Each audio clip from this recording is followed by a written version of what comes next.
Olá, eu sou o professor Paulo Daines, do Instituto Federal de São Paulo. Este vídeo é um material complementar da disciplina de Controle Digital. Neste vídeo, nós vamos ver como trabalhar os meus diagramas de bloco, como obter a função de transferência equivalente de um sistema mais complexo, quando nós temos amostradores nesse sistema. Vocês já estão habituados, nas disciplinas anteriores de controle clássico, em como trabalhar e como simplificar diagramas de blocos, certo? Só que agora nós vamos introduzir um elemento novo, que é o amostrador. Vamos começar com um exemplo mais simples possível. Um exemplo que eu tenho um único bloco, uma função de transferência. A minha saída é y de s, a minha entrada é x de z. Então eu sei que a minha função de transferência y por x é igual a g de z. Bom, mas e se eu tiver um amostrador na entrada desse bloco? A minha saída é y de s e a minha entrada é x asterisco de s, ou seja, x amostrado.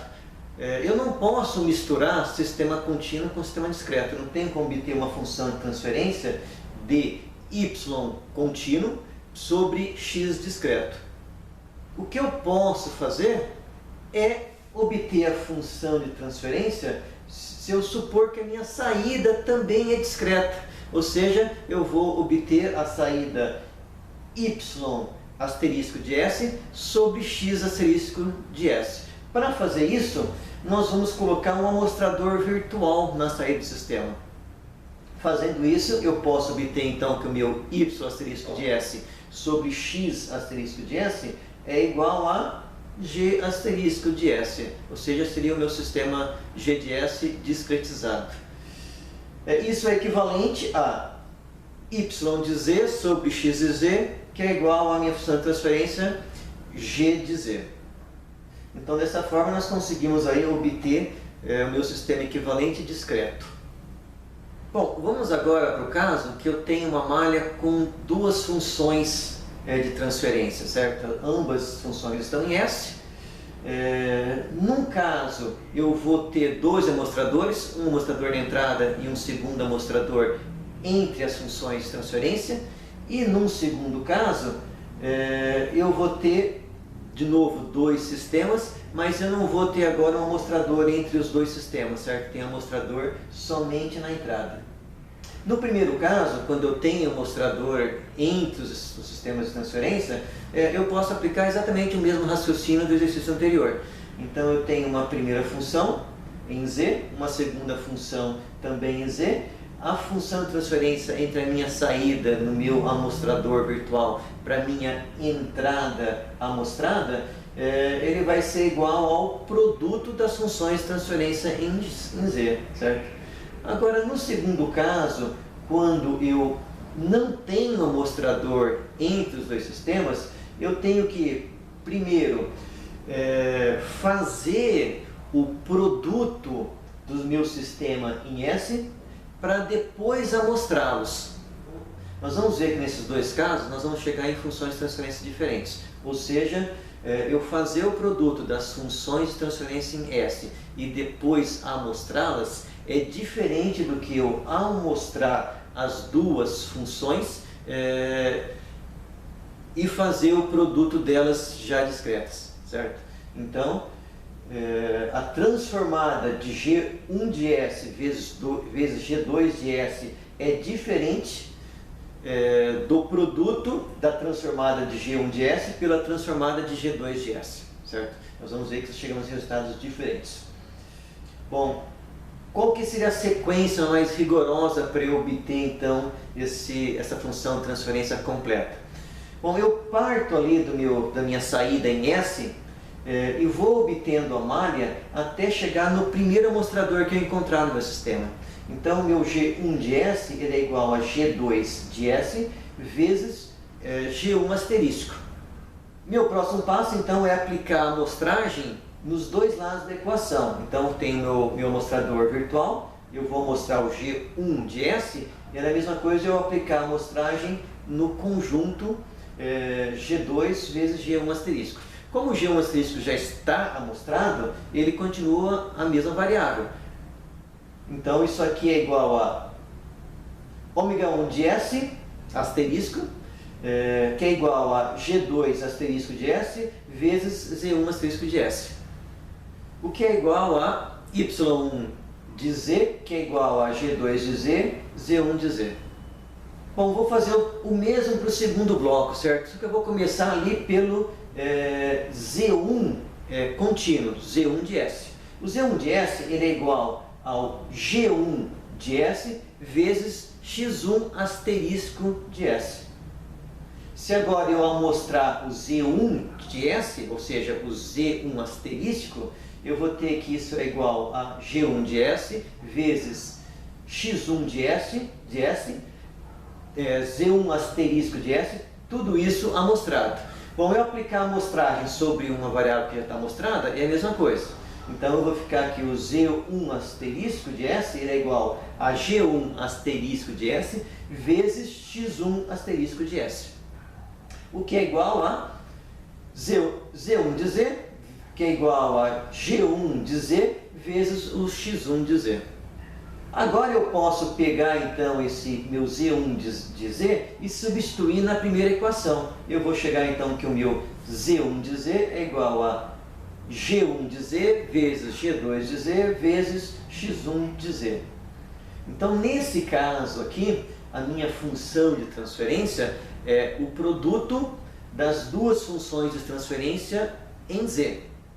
Isso porque eu tenho amostradores entre as duas funções de transferência. Então primeiro eu tenho que discretizá-las para depois fazer o produto. Agora, para o caso que eu não tenho o amostrador entre as duas funções de transferência, quando eu vou obter a malha da minha saída até o primeiro amostrador, isso é igual a Y2 de S, que é igual a G2 de S vezes Z2 de S. Mais Z2 de S é igual a G1 de S vezes X2 asterisco de S. Aqui sim eu encontrei meu amostrador. Então eu substituo a definição de Z2 de S, eu tenho que Y2 de S é igual a G2 de S vezes G1 de S vezes Y2 asterisco de S. Como eu tenho um amostrador virtual ali na saída, agora eu vou aplicar a amostragem em cima de Y2 de S. Bom, Y2 de S vai ser igual então à minha função anterior, toda ela amostrada. Quando eu aplico aí o processo de amostragem agora, o que já está amostrado, que é o Y2 asterisco, vai continuar sendo a mesma coisa. Eu vou ter então que o G1, G2 asterisco de S vezes Y2 asterisco de S é que vai ser igual à minha saída Y2 asterisco, certo? Então note que a gente colocou uma barra ali sobre as funções G1 e G2 para indicar que elas, primeiro nós fizemos o produto para depois amostrar.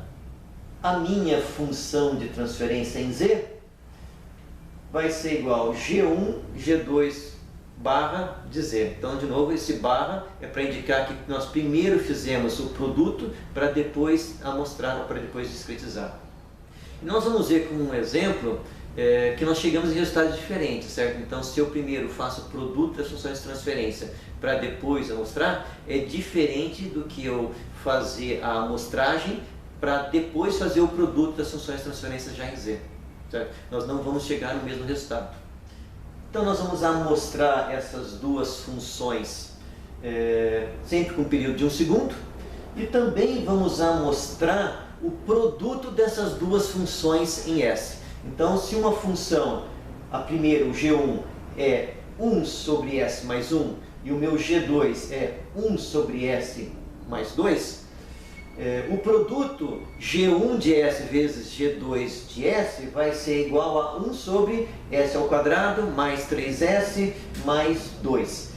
Essa função aí de segunda ordem, ela tem dois polos. Cada um dos polos é igual aos polos das minhas duas funções de primeira ordem. Então, na G1 o polo é menos 1 e G2 o polo é menos 2. A função de segunda ordem tem um polo em -1 e um segundo polo em -2. Bom, nós vamos usar o MATLAB para discretizar essa função, certo? Então nós vamos usar aquele comando continue to discrete. Quando eu discretizo a meu G1 de S, eu chego numa função que é igual a 0,6 sobre Z menos 0,3679. Então esse polo -1, ele está numa posição 0,3679. O polo, a segunda função então, que tem o meu polo em -2, ela vai ser igual a 0,43,23 sobre Z menos 0,1353. Notem que, como os meus polos em S são negativos, os meus polos em Z, eles são menor que 1.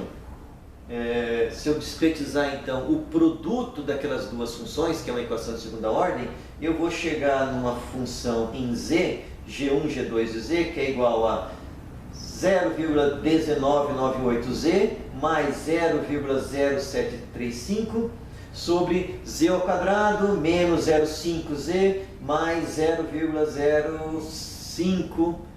Então, discretizei G1, discretizei G2 e discretizei o produto G1, G2. Notem que, se eu fizer o produto das duas funções discretas, G1 de Z vezes G2 de Z, é diferente do produto das funções contínuas discretizadas, certo? Então, a ordem aqui importa, certo? Se eu primeiro fizer o produto em S para depois discretizar, nós vemos aí nesse exemplo que é diferente de nós primeiro discretizarmos para depois fazer o produto em Z. Então temos que ter isso sempre em mente, certo? A diferença básica aqui dos dois casos é que quando eu fiz o produto em S primeiro para depois discretizar, o processo de discretização me inseriu um zero, né, no sistema, né? Notem que, comparando os dois casos, o denominador de segunda ordem é igual, mais o numerador, quando eu fiz o produto primeiro para depois discretizar, surgiu um zero ali, né? Um zero no numerador.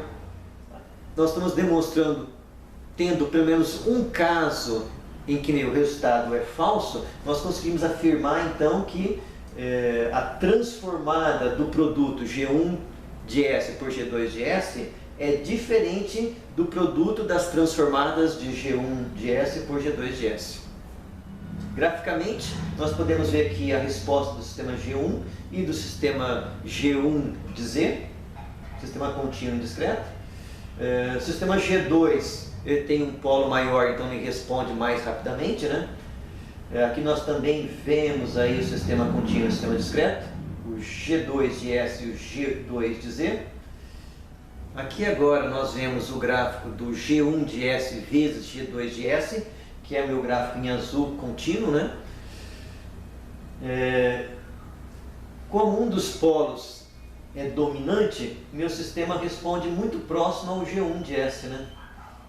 Então agora a gente compara o sistema em que eu primeiro fiz o produto para depois discretizar. Notem que nesse caso, sempre que eu dou um step, eu vou para o mesmo ponto do sistema contínuo.